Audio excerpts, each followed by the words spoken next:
Bismillah. Assalamu alaikum wa rahmatullahi wa barakatuh. I'd like to thank you for coming, the MSA. Now, one of the many challenges I've faced is people always insist on calling me Sheikh or addressing me Sheikh, usually because of respect, for which would be respectful, and I appreciate that. However, I don't really deserve the title for very obvious reasons, but one of the obvious reasons that I don't deserve the title is because I don't think someone should be called Sheikh for pointing out the obvious and for pointing out facts which are not ones concerned with advanced fiqh or evidences. Reason being is, I believe that most Muslims have enough observation of the world. They have all these dots in their head, they just don't connect the dots. And I suppose I'm a overglorified dot connector. And that's pretty much what I do. That's pretty much what I see I do. I mean, occasionally I do research, but the research is really about the reality that we live in. So I would point to history. I would point to, that's okay, sister, the exceptionally squeaky door. Brother, please come in and relax. So it's university doors. So in essence, going back to dot connecting, all I really do is I connect dots, and I might point out or research facts about history, about sociology, about psychology, that just re-emphasizes the Islamic beliefs that you already hold. And so hence, I don't think you could be called a sheikh for, let's say, studying the physical sciences or studying history or sociology per se, unless you're a sheikh of that subject. But that's in essence what I do. So let's think about it. I mean, definition of culture, I think the sheikh also kind of asked that question of you. What do you think culture is? And most people would generally say, I'm going to use this now. I feel like a teacher now, so. No talking on my back this time. Feels good saying that. So, all right. So, culture. What is culture, and why do we use this term? Well, generally, people, when they refer to culture, they refer to four things. They refer to practices. So if a practice happens to be in one particular locale, people are known for that kind of practice. Like, for example, in England, they're known for the practice of queuing and being very patient in queuing. In New York, they have queuing, but they're not very patient in the queue. So there's certain practices. Then you have communication.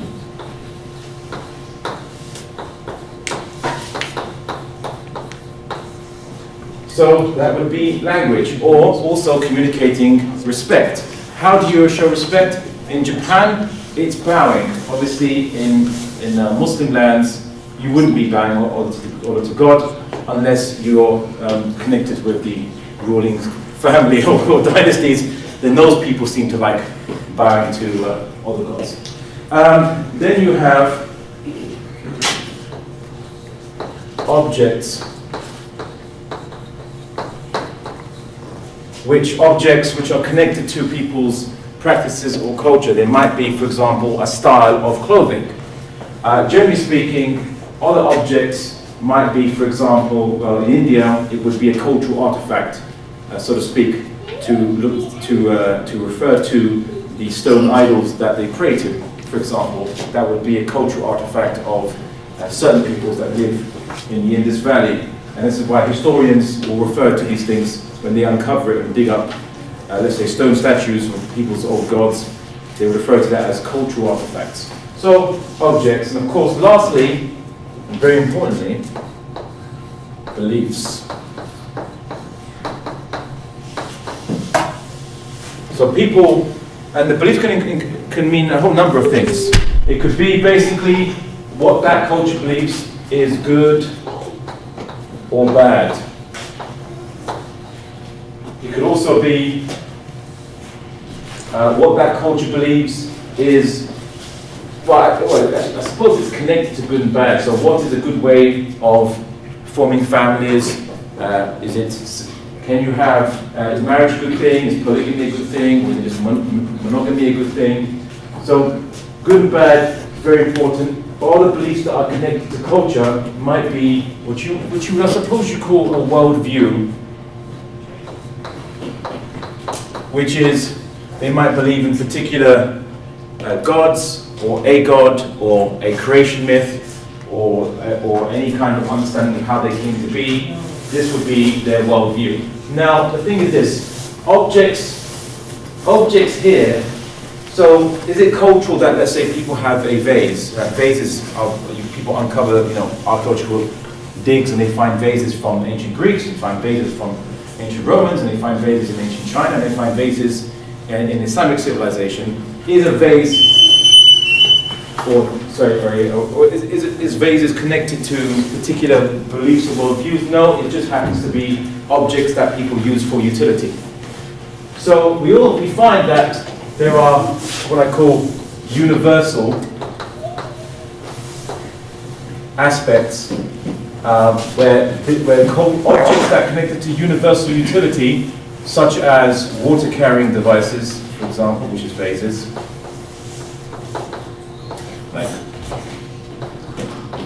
Right? So are not really connected to people's beliefs per se. They're not connected to a person's beliefs. So you can have a vase and be an atheist, a vase and be a Christian, a vase and be a Muslim. You can own a car, and you don't have to be an atheist to own a car, or a Christian to own a car, or a Muslim to own a car. These are objects that are connected to universal desires, or what are universal desires? Like desire to basically to go on transportation, to carry water, so on, to live. So here's the thing: when you look at this in terms of culture, people think that culture is one thing, and religion is something else.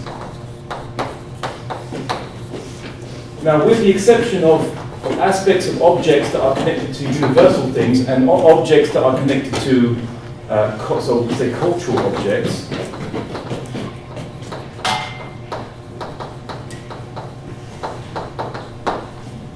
apart from objects that are universal and ones that are cultural, like stone statues, or let's say a masjid, or a church or synagogue, these are built objects that are connected to a worldview and a religion.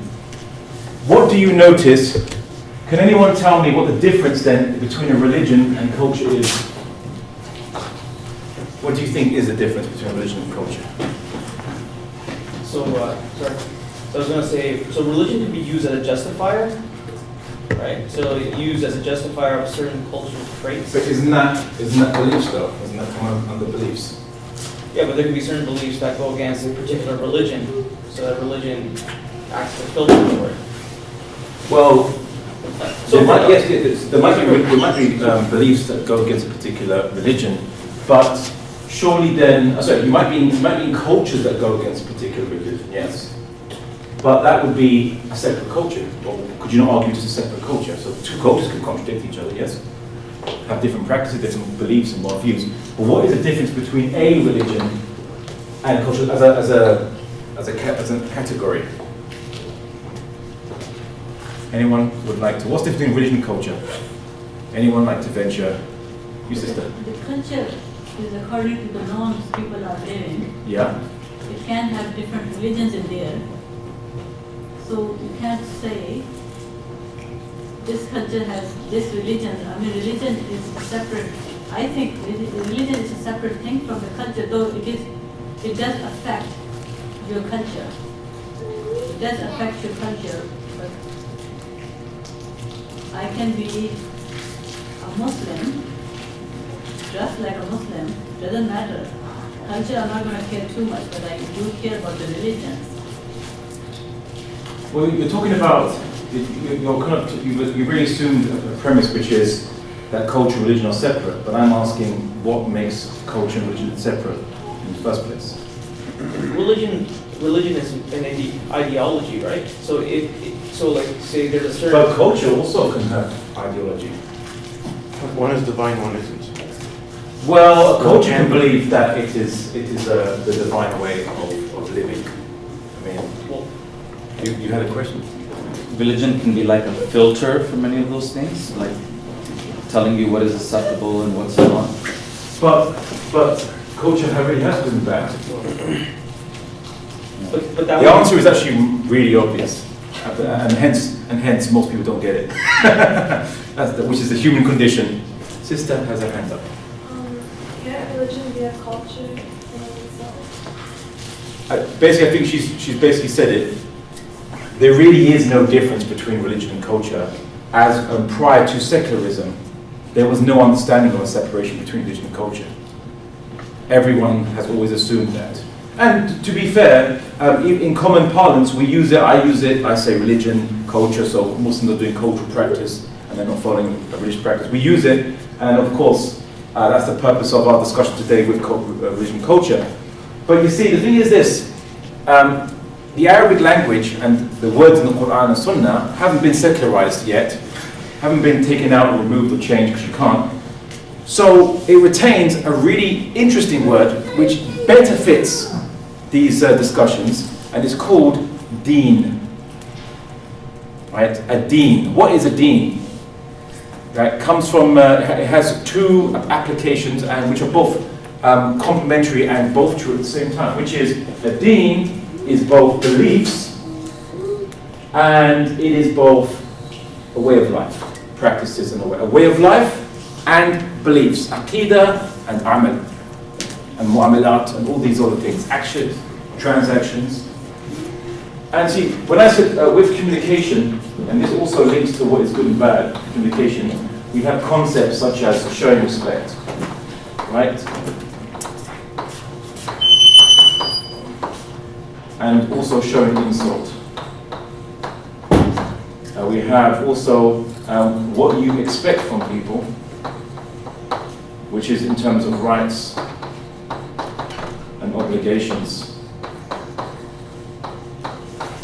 So if I say salam alaikum to you, and as an individual capacity, and you don't say wa alaikum salam, even though you acknowledge that I've said it to you, this would be viewed as insulting, or at least disrespectful, or at least you're not fulfilling your obligation, because if I give a salam, you have to say wa alaikum salam. Right? That's expectation. In this culture in the West, if someone puts their hand out to you, and generally they're not your enemy, and they know you're not your enemy, and they just say, "Oh, pleased to meet you," and you don't shake their hands, and you just keep your hand like this, it's used as insulting. Why? Because there's an expectation that when they give a greeting, you have to give a reciprocal greeting back, right? which involves the shaking of the hand. But the thing is this, after Muslims were colonialized, and colonization around the world was just really the West's method of spreading its culture and worldview all around the world to make clones, mini clones of itself in different countries. We started to view religion and culture to be two different things. Now, there is a distinction in the Arabic used by many sociologists and people and thinkers in the Muslim world between objects which are universal and objects which are related to culture, which is objects which are universal are called madaniya, which comes from the linguistic kind of meaning pertaining to the city, like Medina, right? So it's things which are pertaining to a city, because city was a industrial base.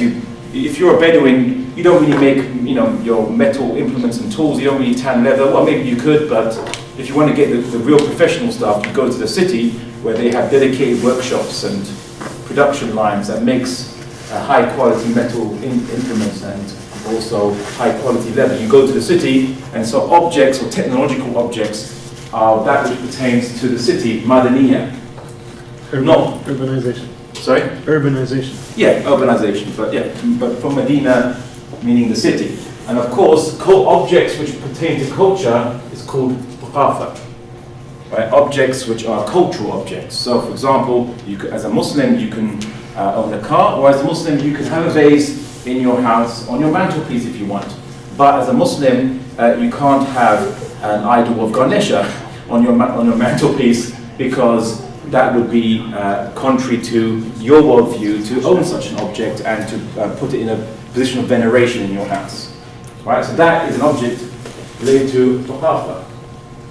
So in Islam, and certainly in the Arabic language, and certainly in all other civilizations prior to secularization, they didn't see a difference between culture and what you call religion.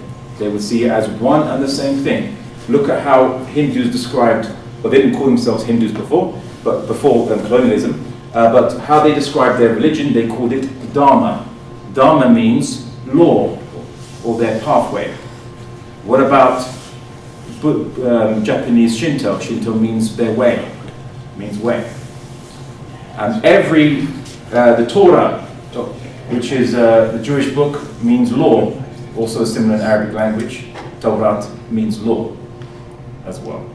They didn't say, oh, this is our religious book, and then we have culture and we have laws and things. No, this was your deen. If you have a way of life and you have practices and so on related to all these things, this is your deen. There's only one thing that a deen would be kind of independent or semi-dependent from a deen, which is, it doesn't matter what language you follow, what language you use. So as a Muslim, you can speak Arabic, you can speak Urdu, you can speak Turkish, you can speak Persian. Different languages mean you follow a different deen. You can eat biryanis or kebabs or burgers, doesn't change your deen.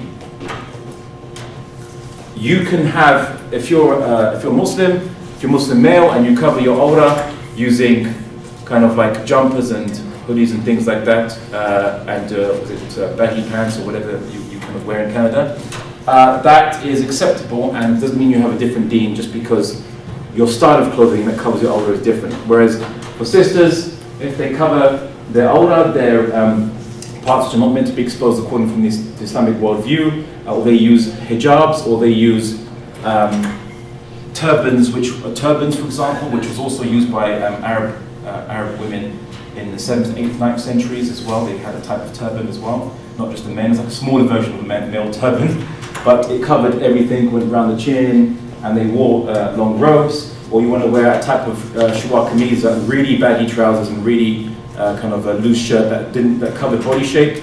It doesn't matter the style of clothing, you'd be following the same deen. You still be following the same deen. You can have variation. You can have variation even within a country, it doesn't matter. No one will say you're following a different deen. But because we have separated out religion from culture, we created a kind of schizophrenia in our mindset. And this schizophrenia in our mindset, or rather multiple personality disorder to be technically correct, causes us to have conflicts. Because if you say to a Muslim, let's say a Muslim doesn't want to marry their daughter or their son to someone of a different ethnic group, and you say, look, your religion, you're choosing your culture over religion, you're still saying that, this is your culture. Whereas if you're saying today, if you say to them, if you do that, then you are not upon the deen of Islam, sounds much more serious and is much more accurate. Or that if you believe that your nation state is better than others, or that you can even have a nation state, this is not the deen of Islam. You're not upon the deen of Islam. You're not following the deen, you're following a different deen that might look similar in some aspects, but a different deen altogether. Why? Because Muslims, the Prophet Muhammad ﷺ forbade Muslims to have asabiyya, which is pride or even loyalty to a separate group other than the ummah. The Prophet Muhammad ﷺ said, he who calls for asabiyya, he who fights for asabiyya, he who dies for asabiyya, he's not one of us. Not one of us. Basically not one of the Muslims. It's quite serious actually, if you think about it.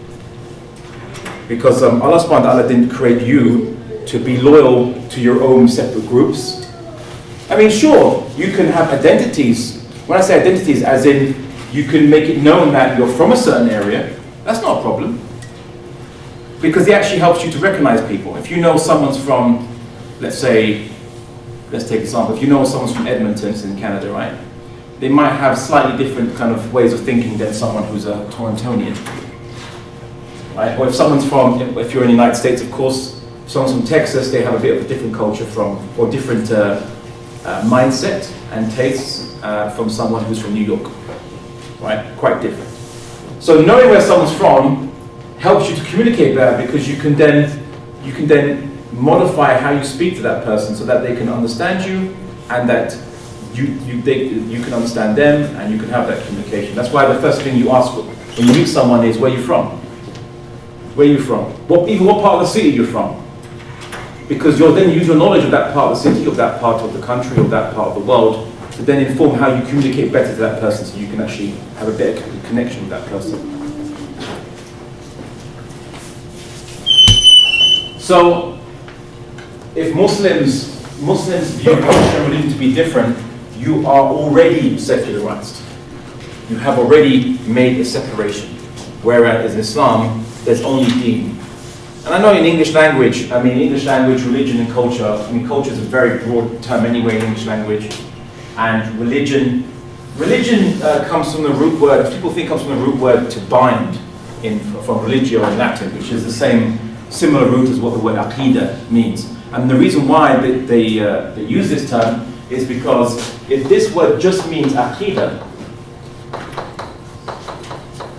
right, which is where the Latin root of this word comes from, and this one means practice, you can have a separate belief and do a separate practice. Whereas, as Muslims, we believe that your practices come from your beliefs, in essence. Now you might sin, but if you sin and you're like happy, you don't care, you're happy about it, then people say you don't have iman. If you sin, you can sin, as in you can sin without invalidating your belief, as long as you know and you accept that it's a wrong thing to do and you shouldn't be doing it. But if you do it like happily, and I see no problem with it, then it said that you don't even have a mustard seed of iman in your heart, of belief. Because all actions come from beliefs. So when you say faith in the heart, faith is in the heart, and it manifests by actions. Was it no smoke without fire, right? So the actions are the smoke, and the faith is the fire. If you don't have any faith, then you won't have nothing good coming out of that in your actions. Anyway, so that's one of the fundamental problems that Muslims make assumptions in. The other aspect that kind of Muslims, the problems that kind of arise, is that we have something called, I'm going to try to rub all this off. I can write something else very quickly.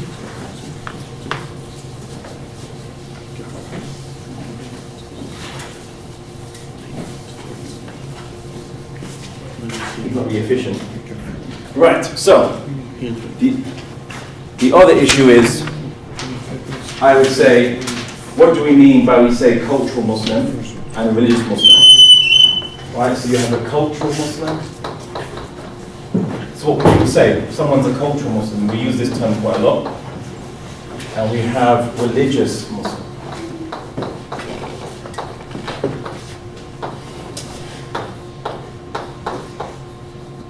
So, when people use these terms, what do you think cultural Muslim refers to? Or what do you think religious Muslim refers to? Does anyone have an idea? Brothers, please tell me how I'm doing for time. I'm not sure the... 3 more minutes. 3 more minutes. I'll just take one person. Anyone else want to venture the cultural Muslim, religious Muslim? Secular Muslim? Secular Muslim? Because you even explain, right? It's a continuation of our compartmentalization, right? So what you just mentioned right now, like prior to this, you said culture, and our idea of thinking of culture and religion as separate is a continuation of, I guess, a colonized way of thinking. Okay. Right, I'm going to...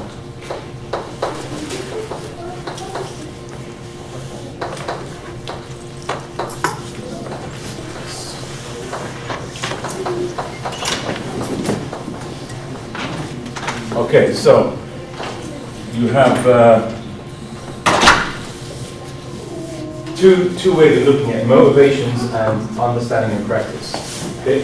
A cultural Muslim is someone who's motivated by, they say, I was born, raised, and live in a society that has a particular belief, culture, and practice. So I follow it because this is what people do. Everyone else is doing it, I'll do it too. Let's just say imitation.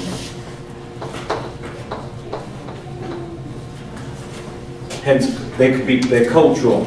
They follow it because that's what they were raised into, and they imitate everyone, and that's what they do. And when you take them out of, let's say, a Muslim country, even though Muslim countries still have problems as well, on Islamic aspects, but if you take them into the West and they grow up here, they will begin imitating the West or Western culture and traditions because they just imitate what their surroundings, whatever it is their surroundings. Right? Motivations.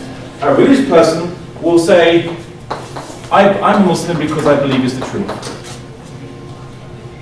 But you think, okay, so there's a clear delineation. You should be this one and not that one. Well, yes, when it comes to motivations, but it doesn't always mean that this one can't be secular as well. Why is that? Because understanding and practice. In understanding and practice, the cultural Muslim looks at Islam like it's a checklist. It's like, all right, as a Muslim, just make sure I fast during Ramadan, I pray 5 times a day. If anyone asks me, I'll just say I'm a Muslim, because that's what I was told to say I am, and so, yeah, fine, I'll just say I am a Muslim, why not? And I will basically, in public,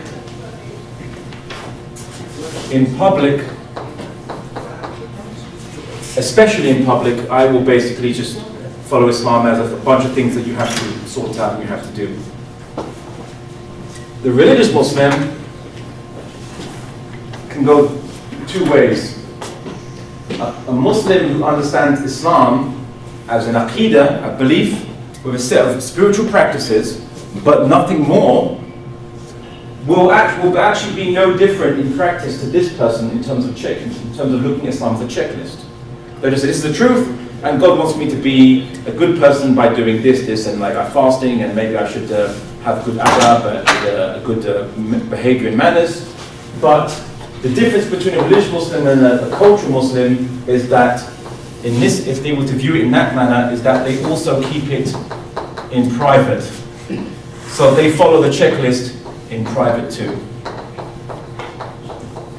And of course you'd say, well, this is like a munafiq, isn't it? A hypocrite, right? And the other one believes in it, and so he keeps the checklist. But they're still secular, right? People who say, right, I'm a good Muslim, and as Muslims we should perfect ourselves and not worry about the world, the dunya, even though the Quran says not to neglect your portion of the world in the dunya. These people might be following Islam in public and private, but only part of Islam, the individual personal aspects of Islam. Whereas the other understanding, so this is all part of this side, the other understanding is that they are ideological, as in they view Islam as a deen and mabda, which means has a principle behind it, not just a checklist. The ideological Muslim believes Islam because it's the truth, but then when he realizes that God exists, there's a creator. The creator made everything in this universe.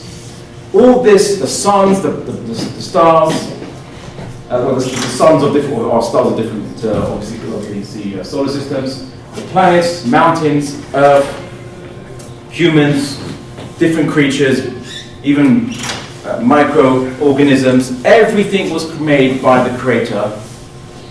Why is that? Why was it made? And then they want to know that they would study the purpose, they read Revelation, they say that there's a purpose behind everything, and this purpose doesn't just affect me, but affects every living thing, and even inanimate objects have a purpose behind them. Even the rocks and the stones and everything has a purpose. So now, what do I and society and the world and all things, how are we meant to fulfill this purpose? What should I do? to fulfill this purpose. That's an ideological Muslim. An ideological Muslim is proactive.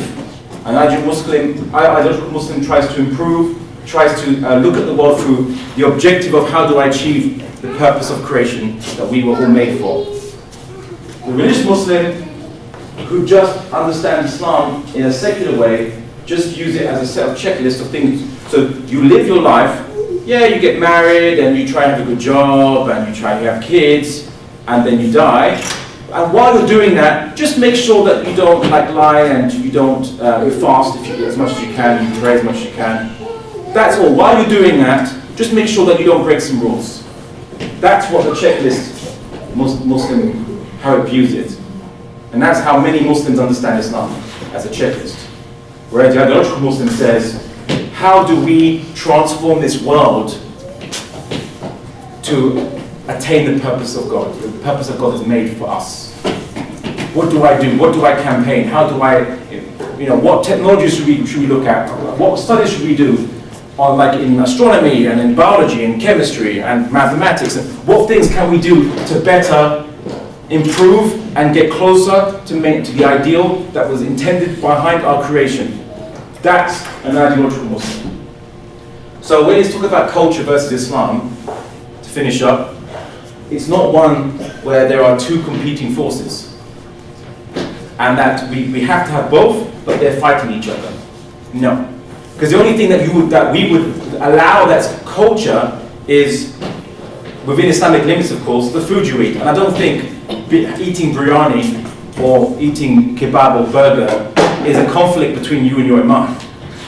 Right? Unless you are extremely obese and the doctors have said that it's going to kill you, and then the sheikh has said it's going to kill you and it's haram for you, then it's then. But normally, any of these foods, there's no clash between you and your imam. Or should I get a vase, or should I get a lamp, or should I get whatever? These are like universal objects. They don't clash between your iman and so on, your way of life. But the reality of the world today, the clash is between different deens. And in this case, even though a person might be called a religious Muslim, there is a clash between the secular understanding of Islam as a checklist and ideological Islam, deen wa mabda, a way of life based on a principle that, an ideal. And that's really the clash, not Islam versus culture, but the clash between two deens, the deens of Islam, deen of Islam, and the post-colonial kind of deen that it was given to Muslims and taught to Muslims. And unfortunately, they don't know any better. I'm not saying, and we shouldn't say that they're not Muslim, because most Muslims don't know any better. We were born into this world that was thrust upon us. We don't know anyone any better, and so this is the situation. But there is no clash. There is only one deen, and we should tell Muslims that they must follow this one deen and not follow other deens, and only make their obedience to Allah subhanahu wa ta'ala and to nothing else. So since we do have to rush to Waterloo, we can take maybe 2 questions only, and the answer would be restricted to 60 seconds long. So we can take 2 questions. Who wants to go first? We'll give a chance for the UTM students first, and then we'll go with Brother Bilal after. Anybody wants to, any questions? Okay, go ahead, Akhi. So my question is, in what way can urf affect mutaghayyarat in their istihbab or karahiyya, and where do we draw the line between that and tashahhud al-kuffar? Okay, this is also the question. You want to take it? You can comment, and I can quick comment. 1 minute. Less than 1 minute, because the time is running. Okay. I'll take that one if you want. You can do it in 1 minute, you think? Yeah, I can do it in 1 minute. So Okay. basically, from an usuli perspective, akhi, the urf basically sets the maqadir, and the maqadir is basically the measurements of the ahkam. So the urf never ever changes the hukum. The hukum shariah is based upon the nas. The nas is basically what generates the karaha, which is the disliking, or the istihbab, which is a sunnah or recommended, or wujub or hurmah, which is basically haram and obligation. So in terms of the hukum, stays the same. But for example, the mahar is a cornerstone within the contract for marriage, right? Let's say a brother and a sister, verbally kind of agreed upon a mahar, and then there was a disagreement. what happens? If neither parties can actually prove their point, they'll go to the judge. The judge will use al-urf, which is the customs and traditions in society for the average mahr given for those people based upon maybe, let's say, their class or their wealth and so forth, and they will assign something. So the urf affects only the maqadir, the measurements that are supposed to be implemented by the hukum shari, which is only and only gets extracted from the nas shari. That's from an usuli perspective. And where do we draw the line, sorry, between that and tajawuz? Just because of time? Yeah, sorry. We will discuss where we draw the line maybe later, inshallah. We'll take a brother over here. Yeah, so just a quick comment. That was a very good presentation. I just want to just comment is that I think, and I don't like the word, I never liked the word religious Muslim or cultural Muslim. And I think when we're posed with that question, we shouldn't say, oh, do you consider yourself like cultural Muslim or religious Muslim? We should say, no, I abide by a way of life, a certain way of life. And, I can tell you more about it. Is that a question or a comment? No, it was just a comment. Okay, The ideological we will not comment for that comment. May Allah bless you, barakallahu feekum, jazakumullah khair. I don't think he meant otherwise, basically, Muslim is a Muslim. So one more question just before we leave, because we have to go. Sister? I have a question. So a sister is asking if the parents are insistent that they don't want to marry someone else because of like national routines, and she's tried everything, how would she handle that situation? Does she obey her parents or just like take this? You want to take it? Again, I don't think that's going to be more than a minute, and plus, there might be specific circumstances that, if I give a general answer, Yeah. it would cause trouble for that person, Correct. knowing all the different details and facts. But suffice to say, if we lived in an ideal situation, let's say, in Khilafah, for example, the Imam is the wali for those who don't have one, right? And if someone falls foul of going outside Islam in their conditions and saying, like, I don't want you to marry this person because for Jahiliyyah reasons, then she'd usually be able to go to the local Qadi representing the Imam or the Caliph, and the Caliph would, using his representative, marry off her to the person that she wants to marry. But the problem is that the parents would probably cut her off. If we, I give, this was asked yesterday, I'll be very quick. What we can do as a society, as a Muslim community is, and people didn't say I was very harsh, but I felt very harsh saying it, is that we should go to our mosques and we should tell them for their khutbah, as well as have a campaign amongst us that we need to shame people who exhibit jahiliyyah. If they exhibit jahiliyyah, they should be publicly shamed in the community, because many parents make decisions based on what other people think. So they make everyone agree that anyone who acts on jahiliyyah should be shamed by their community until they comply with Islam. If what they're worried about is what people think, then target that. So that's a practical thing. But as to her situation, I couldn't possibly comment because I don't know it in particular, and nor would I dare to anyway.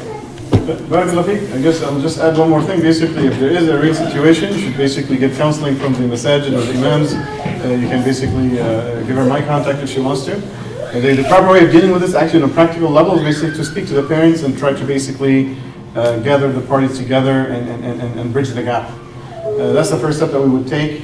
Explain to the parents basically the rules of Islam and the consequences that could basically happen due to this and so forth. And may Allah subhanahu wa ta'ala basically make their hearts, inshallah, lenient and give them change of heart. But also we need to understand basically who this person is, who this girl is trying to marry, and does he really fit basically the akhlaq and deen basically category that Islam basically would promote. Because at the end of the day, as I said, there might be, but it's not definite, but there might be a leeway basically where a judge or a person who basically represents the judge in today's case, which is the imam of the masajid, who is knowledgeable in the sharia, not any imam, to be honest. There's imams who lead the salah, and there's the imam who is a faqih. So the imam al-faqih basically will play the role of the qadi, who is actually missing in today's in this society for known reasons. So we will try to basically figure things out based upon the hukum shari in that case. So if there's a real case, let her inshallah either contact one of the imams that she trusts, or you can basically give her my contact inshallah, and we'll deal basically with this in a real and practical situation. Barakallahu feekum, jazakumullah khair. May Allah bless you.